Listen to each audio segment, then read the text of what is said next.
Hora de conversar com Carlos Andreasa e o Rio de Janeiro, mais uma vez, se vê naquela situação em que não consegue distinguir o que é polícia, o que é justiça, o que é política e o que é crime organizado.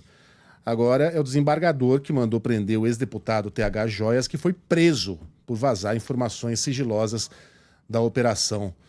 Meu Deus do céu, Andreasa, o que dá pra gente tirar desse assunto?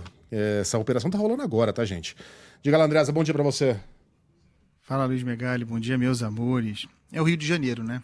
Esse desembargador, Macário Júdice Neto, ele veio para o Rio de Janeiro. Essas coisas acontecem com o Rio de Janeiro, né? Tem uma história aí, uma camada original que merece a nossa atenção.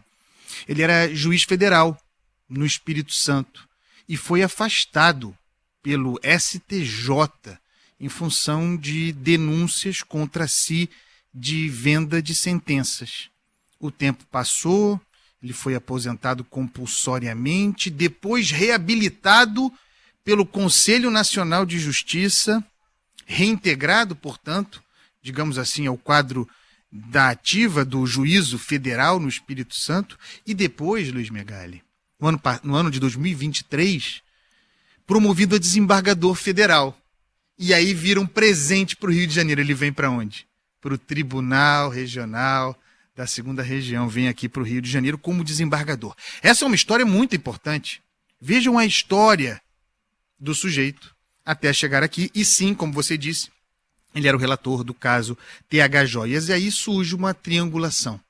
A triangulação entre o juiz, nesse caso o desembargador, Macário, o presidente da Alerj, Rodrigo Bacelar, e o deputado, então, o deputado TH Joias. A trama é essa. Com base no acesso aos celulares, inclusive o de Rodrigo Bacelar, na Operação Unha em Carne, a primeira etapa, porque essa é a segunda etapa da Operação Unha em Carne. É ótimo o nome Unha em Carne, porque eram todos unha em carne. A esposa do desembargador, Macário, veja isso, até novembro deste ano, mês passado, trabalhava na diretoria-geral da Assembleia Legislativa do Estado do Rio de Janeiro, presidida por Rodrigo Bacelar.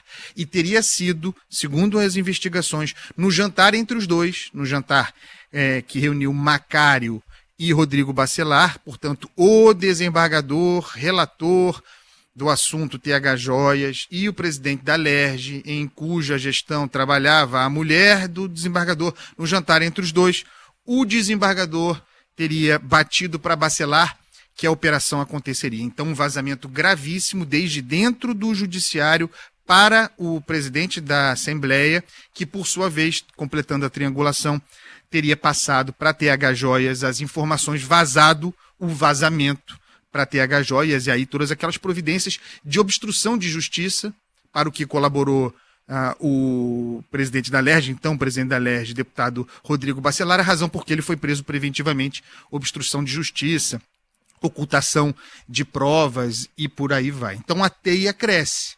É impossível que um esquema como esse fosse restrito ao legislativo. Está aí o braço judiciário da parada. E como Alexandre de Moraes já deu indicativos na sua decisão que resultou na prisão de Rodrigo Bacelar, não vai parar aí. Porque também o executivo, o governo do estado do Rio de Janeiro, parece implicado nessa história.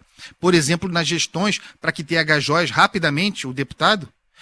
só para deixar claro, TH Joias é, segundo a investigação, Comando Vermelho, tá? Ele era uma espécie de representante do Comando Vermelho na Assembleia Legislativa do Rio de Janeiro. Então é ao Comando Vermelho que esse esquema todo favoreceria, no final das contas. E o governo do estado entraria porque, e Alexandre de Moraes já endereçou que isso vai acontecer cedo ou tarde, alguma coisa contra o governo do estado, porque nessa cadeia toda o governo teria facilitado a solução para que TH Joias fosse rapidamente removido da Assembleia, fosse jogado para o limbo, que alguém que era o titular da cadeira, que estava como secretário de Estado, deixasse a Secretaria de Estado, voltasse para a Assembleia. Todo um rolo para dificultar a investigação.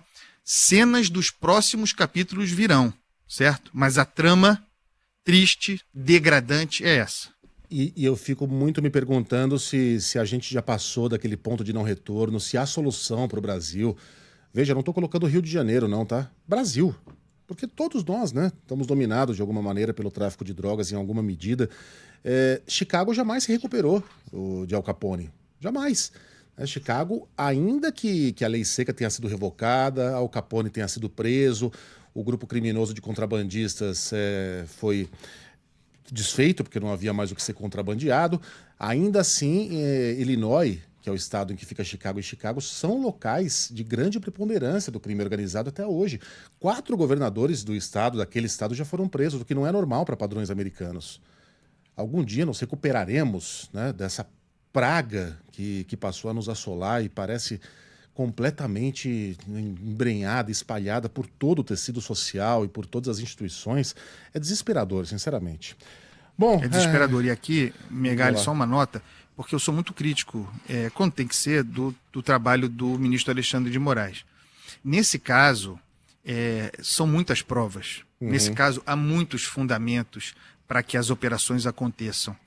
Me parece incontroversa a gravidade fundamentada que justifica esse conjunto de operações, agora implicando o Judiciário Federal, a Justiça Federal no Rio de Janeiro.